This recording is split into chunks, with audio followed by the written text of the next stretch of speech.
बिस्मिल्लाहिर्रहमानिर्रहीम। Dear student, अस्सलाम वालेकुम। आज के लेक्चर नंबर 26 में हम projectile motion from some height करेंगे।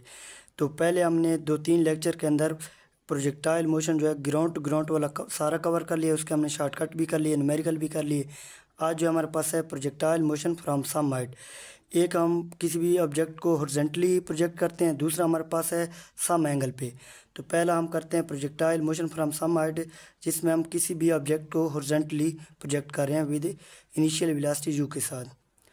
तो टाइम ऑफ फ्लाइट हमारे पास, हम किसी भी ऑब्जेक्ट को जो है हॉरिजॉन्टली प्रोजेक्ट कर रहे हैं विद इनिशियल वेलोसिटी u के साथ। हमारे पास हाइट क्या है, h है। हमारे पास हाइट कितनी कवर करेगा, h हाइट कवर करेगा। जहाँ से प्रोजेक्ट किया बॉडी जो है यहाँ पे आ गिरा, तो हाइट हमारे पास कितनी कवर करेगा, h। तो टाइम ऑफ फ्लाइट हमारे पास क्या है, टाइम ऑफ फ्लाइट में हमने वाई डायरेक्शन की मोशन को देखना है। टाइम ऑफ फ्लाइट में हमने सिर्फ वाई डायरेक्शन की मोशन को देखना है। तो initial velocity in y direction हमारे पास क्या होगी, 0 होगी। इनिशियल वेलोसिटी हमारे पास वाई डायरेक्शन हमारे पास क्या होगी, 0 होगी। तो ये हमारे पास ड्रॉप का केस आ गया। हमने ड्रॉप के अंदर पढ़ा था, जब हमारे पास इनिशियल वेलोसिटी 0 होती है तो हमारे पास टाइम हमारे पास क्या होता है, √2h/g, √2h/g। तो ये आप इक्वेशन को सॉल्व करके भी देख सकते हैं। आपके पास जो डिस्टेंस है, क्योंकि बॉडी नीचे आ रहा है तो वाई डायरेक्शन में आपके पास डिस्टेंस क्या हो जाएगा, -h हो जाएगा। इनिशियल वेलोसिटी आपके पास 0 है और एक्सेलरेशन आपके पास -g है। तो आप यहाँ पे s = ut + ½ at² भी लगा सकते हैं। तो उससे आपके पास t = √h/g आ जाएगा। और वैसे भी हमने इस लेक्चर को टाइम ऑफ फ्लाइट को, और वैसे भी ये हमने ड्रॉप्ड वाले केस में किया था, क्योंकि वहाँ ड्रॉप वाले केस में भी हमारे पास किसी बॉडी को जब ड्रॉप करते हैं तो वाई डायरेक्शन के अंदर उसकी इनिशियल वेलोसिटी जो होती है 0 होती है। तो टाइम ऑफ फ्लाइट आपके पास क्या आ जाएगा, t = √2h/g। आगे हमारे पास है हॉरिजॉन्टल रेंज। तो हॉरिजॉन्टल रेंज में हमने x डायरेक्शन की मोशन को देखना है। जिस तरह टाइम ऑफ फ्लाइट है या मैक्सिमम हाइट है उसमें हम y डायरेक्शन की मोशन को देखते हैं, इसी तरह हॉरिजॉन्टल रेंज में हम सिर्फ x डायरेक्शन की मोशन को देखेंगे। तो हॉरिजॉन्टल रेंज में हमारे पास इनिशियल वेलोसिटी u है, तो ux हमारे पास u है। हॉरिजॉन्टल रेंज में हमारे पास एक्सेलरेशन 0 होता है, तो ax हमारे पास 0 हो जाएगा। और हॉरिजॉन्टल रेंज में जो बॉडी डिस्टेंस कवर करता है यहाँ से यहाँ तक, हॉरिजॉन्टल रेंज में कितना डिस्टेंस कवर कर रहा है, r डिस्टेंस कवर कर रहा है। तो यहाँ पे हमारे पास टाइम जो है हॉरिजॉन्टल रेंज में भी टाइम √2h/g ये हमने अभी निकाला है। तो हॉरिजॉन्टल रेंज में आप s = ut + ½ at² भी यूज़ कर सकते हैं और s = vt भी इस्तेमाल कर सकते हैं। तो हॉरिजॉन्टल रेंज में आप s = ut + ½ at² भी लगा सकते हैं और s = vt भी लगा सकते हैं, क्योंकि हॉरिजॉन्टल रेंज के अंदर हमारे पास जो है एक्सेलरेशन है वो 0 है, इसलिए s = vt भी आप लगा सकते हैं। तो ux हमारे पास क्या आया था, u आया था और टाइम हमने निकाला हुआ था, टाइम हमारे पास √2h/g था। आगे हमारे पास आ रही है velocity at general point p(x, y) after time t। After time t के बाद हमने वेलोसिटी बतानी है। हमारे पास हॉरिजॉन्टली वेलोसिटी जो है u(x) हमारे पास u है, या v(x) हमारे पास u है। और हमारे पास y डायरेक्शन में जो वेलोसिटी है, हम ऑब्जेक्ट को ड्रॉप कर रहे हैं तो y डायरेक्शन में हमारे पास इनिशियल वेलोसिटी 0 है, एक्सेलरेशन -g है और टाइम हमारे पास t होगा, क्योंकि आफ्टर टाइम t है तो टाइम हम t ले रहे हैं। तो हमारे पास इक्वेशन ऑफ मोशन क्या है, v = u + at। v of y direction में हम वेलोसिटी देख रहे हैं, तो हमारे पास v जो है v ऑफ y आ जाएगा। इनिशियल वेलोसिटी y डायरेक्शन में 0 है और g एक्सेलरेशन हमारे पास -g है। तो हमारे पास क्या हो जाएगा, हमारे पास v ऑफ y -gt हो जाएगा। v ऑफ y हमारे पास gt हो जाएगा। अब वेलोसिटी को हम वेक्टर फॉर्म में लिख रहे हैं, मतलब कि x और y कोऑर्डिनेट में लिख रहे हैं। x की हमारे पास j है, y की हमारे पास j आ गई, तो v वेलोसिटी हमारे पास क्या हो जाएगी, u of x i cap -gt j cap आ जाएगी। v ऑफ y भी पुट किया, u ऑफ x भी पुट किया, तो u of x i cap -gt j cap. u of x हमारे पास चेंज नहीं हो रहा क्योंकि एक्सेलरेशन जहाँ पे 0 है। v ऑफ y हमारे पास चेंज हो रहा है, u ऑफ y चेंज हो रहा है, u ऑफ x हमारे पास चेंज नहीं हो रहा। u ऑफ x क्यों चेंज नहीं हो रहा, क्योंकि हमारे पास एक्सेलरेशन 0 है, लेकिन y डायरेक्शन में एक्सेलरेशन लग रहा है, तो इसलिए आपके पास u ऑफ y चेंज होगा। tan अल्फ़ा आपके पास क्या आ जाएगा, -gt/u ऑफ x आ जाएगा, -gt/u ऑफ x आ जाएगा। ट्रेजेक्ट्री इक्वेशन, आगे हमारे पास इक्वेशन ऑफ ट्रेजेक्ट्री है किसी भी ऑब्जेक्ट की पॉइंट पी पे हम इक्वेशन ऑफ ट्रेजेक्ट्री निकाल रहे हैं। उसकी इनिशियल वेलोसिटी हॉरिजॉन्टली हमारे पास u है और x एक्सिस में उसने x डिस्टेंस कवर किया और y एक्सिस में y डिस्टेंस कवर किया। टोटल है तो हमारे पास h है, तो u ऑफ x हमारे पास u हो जाएगा।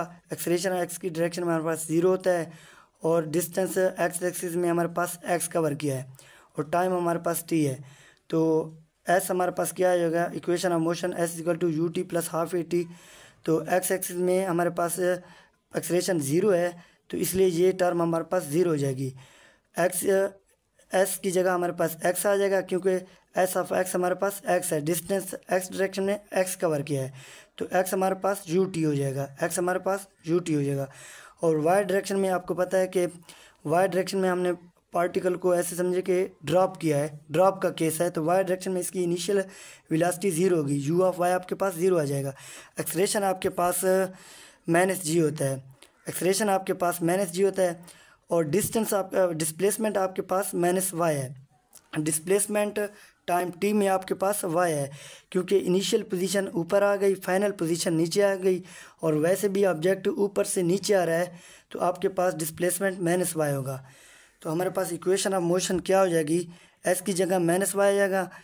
आपके पास इनिशियल जो वेलोसिटी है उसकी 0 है तो आपके पास ये आ जाएगा -हाफ g t² आ जाएगा, -हाफ g t² आ जाएगा। आप t² यहाँ से भी निकाल सकते हैं, x/u आ जाएगा, t आपके पास x/u आ जाएगा, t आपके पास x/u आ गया। आप यहाँ पे पुट कर देंगे -y equal to 1/2 -g into t² की जगह x² आ जाएगा, माइनस से माइनस कट जाएगा तो y इक्वल टू हमारे पास आ जाएगा हाफ gx² आ जाएगा। तो यहाँ पे हमारे पास इक्वेशन ऑफ ट्रेजेक्ट्री में हमने पहले भी बताया कि टाइम की टर्म इंक्लूड नहीं होती। Case number 2, projectile from a height at some angle. पहले हमने पढ़ा है कि projectile motion horizontally projectile motion पढ़ा है, अब सम एंगल पे हॉरिजॉन्टल से सम एंगल पे हम किसी भी ऑब्जेक्ट को प्रोजेक्ट कर रहे हैं। तो यहाँ पे हमारे पास वर्टिकल में वेलोसिटी 0 नहीं होगी।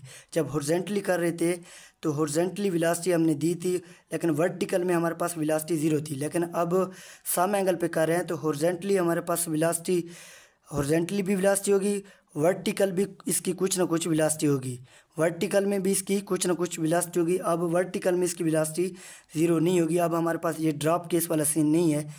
तो टाइम ऑफ फ्लाइट हमारे पास क्या आ जाएगा, हमने टाइम ऑफ फ्लाइट हो या मैक्सिमम हाइट हो, हमने वाई डायरेक्शन को देखना है।